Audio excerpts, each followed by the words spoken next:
Chapter 22. Raven Stark occasionally puzzled over her loyalty to Derek Badger, who was bossy and demanding, and who didn't appreciate all her hard work.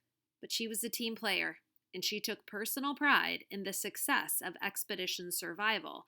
As exasperating and childish as Derek could be, he was still the star, and her main responsibility. "Never heard of him," said the police sergeant, whose name was Ramirez. "Are you serious?" Raven asked. "I don't watch kiddie TV." "It's not kiddie TV. 57% of our viewers are adults." They were sitting inside Derek's motor coach, sipping coffee, hoping for the weather to clear so that a proper search could begin. Every passing minute was frustrating for Raven, knowing Derek was alone somewhere in the wilderness. Given his lame sense of direction, he had virtually no chance of finding his own way back to civilization. "I understand your concern," Sergeant Ramirez said, "but we got a violent suspect out there who's holding at least one hostage. That's our first priority.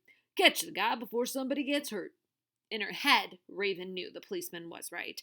Derek had run off on his own, but Mickey Cray had been kidnapped against his will. And those two kids? What if a gunman caught up with them? It's a disaster, Raven thought. The Everglades show was in chaos, completely out of control. Real reality had thwarted TV reality.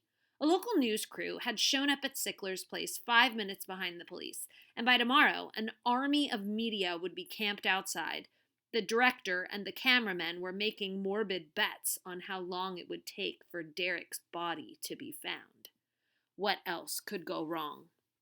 Meanwhile, back in California, Raven's boss didn't seem to be losing much sleep over his star's disappearance. It was show business, after all. Anybody, no matter how famous, can be replaced. Raven knew the cold-blooded rules of the game. Ever since signing on with Expedition Survival, she'd hoped to someday become a big-time TV producer like Jerry Germain. Now that dream would likely never come true, thanks to Derek's latest fiasco. The script had said nothing about eating a bat. Raven partly blamed herself. Who knew Derek better than she did? The man would do anything to shock his audience and to make himself appear fearless. In truth, Raven wasn't totally crushed that she'd lost her opportunity to become a producer. Being stuck in a Hollywood office all day long, taking meetings, yakking on the telephone, it didn't sound like loads of fun. Coddling an egomaniac like Derek was a chore, but Raven did enjoy traveling to exotic locations and working outdoors. Maybe another job like that would open up at a different network. "This particular individual, Jared Gordon, we busted him a year ago for a DUI," the police sergeant was saying. "He tried to punch one of our officers and got himself tased," Raven said. "His daughter had a black eye when she got here. I think she's running from him." It was something the authorities should know. "The witnesses said he stunk," Sergeant Ramirez remarked. "He also stole something from Mr. Sickler's store. Firearms, not a good combination." The sergeant kept peering out a window to see if the rain was letting up. Soon as we catch a break, we'll get the chopper airborne," he said. "Who knows? Maybe we'll come across Mr. Beaver while they're looking for the others." "Each badger," Raven said. "I never met a survivalist. How'd you get a job like that anyway?" She smiled wanly. "First, you need a TV show."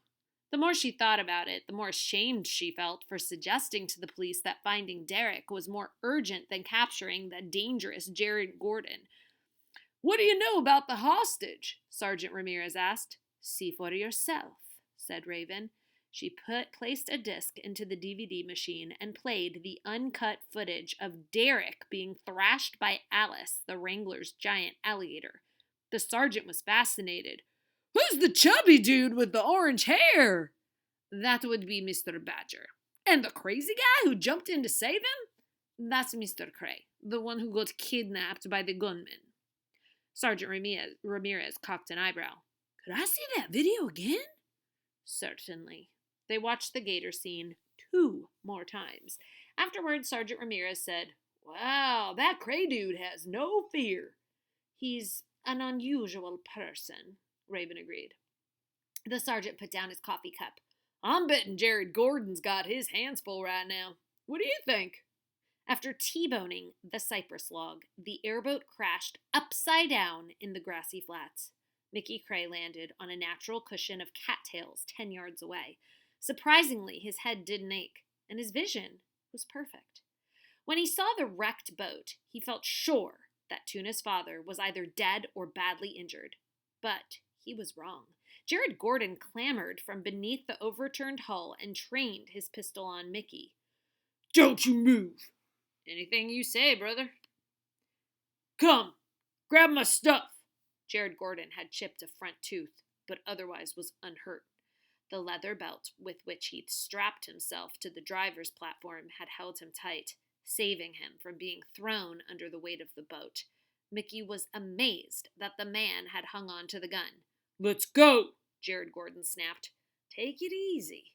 Together they set out through the stinging rain in search of high ground. Mickey led the way, lugging the carton of beer. Overhead, the sky continued to flash and quake. The muck was so thick that it sucked the boots off their feet. Jared Gordon staggered and cussed, and then staggered some more. Mickey kept watching for an opportunity to snatch the revolver, but not once did Jared Gordon fall. It was very discouraging. After an hour, the lightning stopped and the downpour let up. They came upon an elevated ridge of hardwoods, and Tuna's father insisted on stopping for a drink. Mickey handed him one, which he chugged down hastily. He signaled for another and asked, "Now what?" "We wait." "For what?" "Help." "I don't need help," Jared Gordon said. "I need to find my little girl." "Can you walk on water?" "What are you talking about? Of course I can't walk on water." "Me neither," said Mickey, "which means we're stranded." Tuna's father waggled the gun menacingly. "Oh, no, we ain't." "What, you expect me to carry you through the mud like a baby?" "If that's what it takes." "Not happening, amigo." "Huh?" It dawned on Jared Gordon that his captive wasn't particularly afraid, despite the threat of a loaded weapon. "Without me," Mickey said, "you'll never find your way out of here. You croak in this swamp. Lost and all by your lonesome. That's a fact."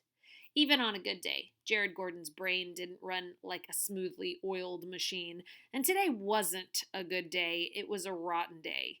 He decided to show Mickey Cray that he meant business. "Get down on your belly," he said. "Why?" "Just do it." Mickey had been thinking hard about his situation and the smartest way to handle it. His main mission was to prevent Tuna's father from finding Tuna and Wahoo wherever they might be. For that reason, Mickey couldn't afford to do something dumb and get himself shot. Until the police arrived, he was the only one standing between Jared Gordon and those two kids. So reluctantly, he did as he was told. In the wet grass, he lay down, prepared to roll away violently if the man began firing at him. However, Jared Gordon stepped off in another direction. "Look here," he said, and leveled the pistol at a tall white heron in the reeds. Mickey raised his head. "Hey, don't do that. I'll catch you some fish." "Ha! This ain't about lunch." It required every bit of Mickey's self-control for him to remain still while Jared Gordon took aim. Herons were wondrous birds, sly and elegant stalkers of minnows. A curious young male sometimes visited the pond of the Everglades set behind the Cray's house. Wahoo had named it Harry. "What the bleep are you trying to prove?" Mickey said. "Be quiet." Tuna's father pulled the trigger, and a single shot echoed. The white heron flew away, squawking indignantly. "Darn it," Jared Gordon muttered, lowering the gun. Mickey thought, good. Only 3 bullets left. The rain eased to a drizzle, and the thunder faded. Wahoo and Tuna couldn't sit still anymore. They left Link resting under the tarp and ventured out to explore the island. "Stay quiet," Wahoo whispered. "Duh," said Tuna. With caution, they picked their way through the underbrush. Wahoo spotted a patch of poison ivy and detoured around it. The first major sign of life and death was a Burmese python coiled around a limp, purple gallinule. The python was only a 7-footer, much smaller than Beulah, but still the bird had no chance. Tuna stopped as if she'd walked into a brick wall. Never had she witnessed such a scene in person, only on TV nature programs. Unable to identify the reptile, she wanted to look it up in one of the field guides in her tote bag. No, let's keep going, Wahoo said. It won't come after us later? Don't worry, Lucille. We're not on the menu.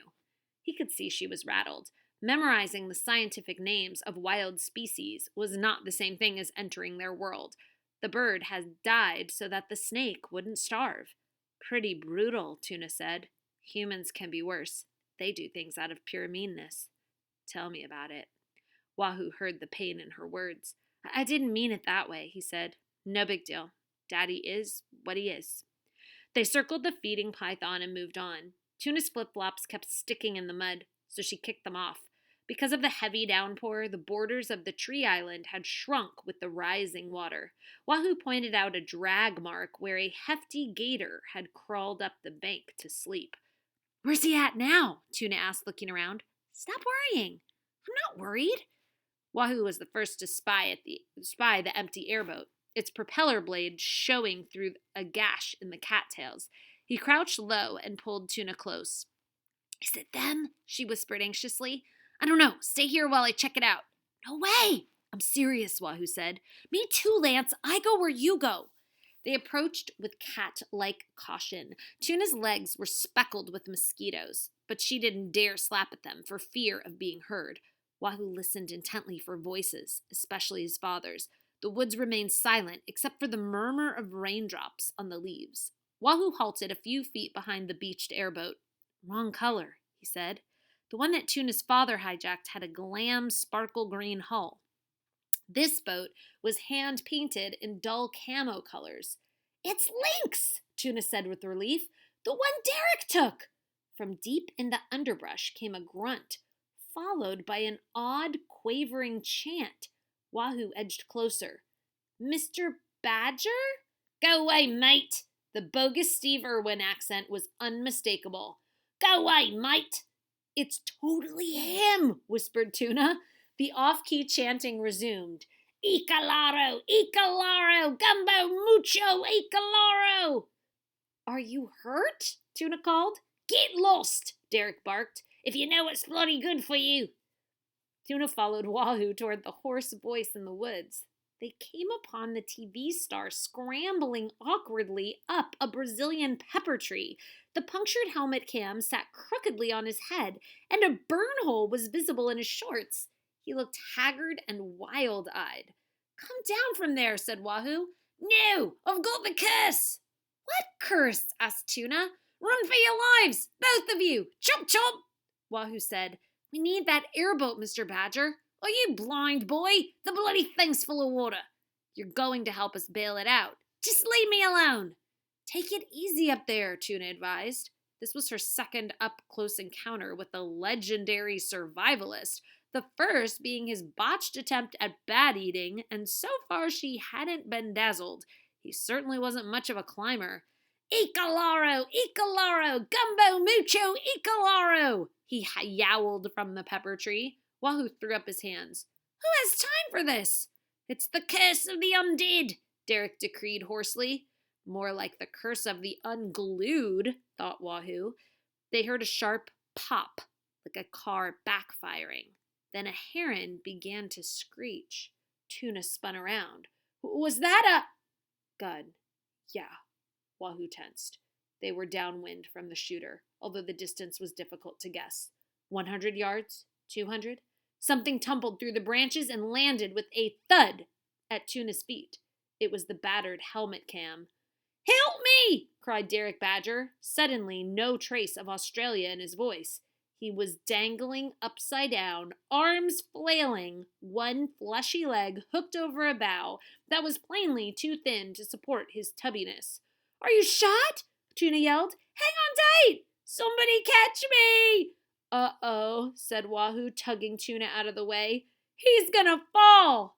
And fall he did.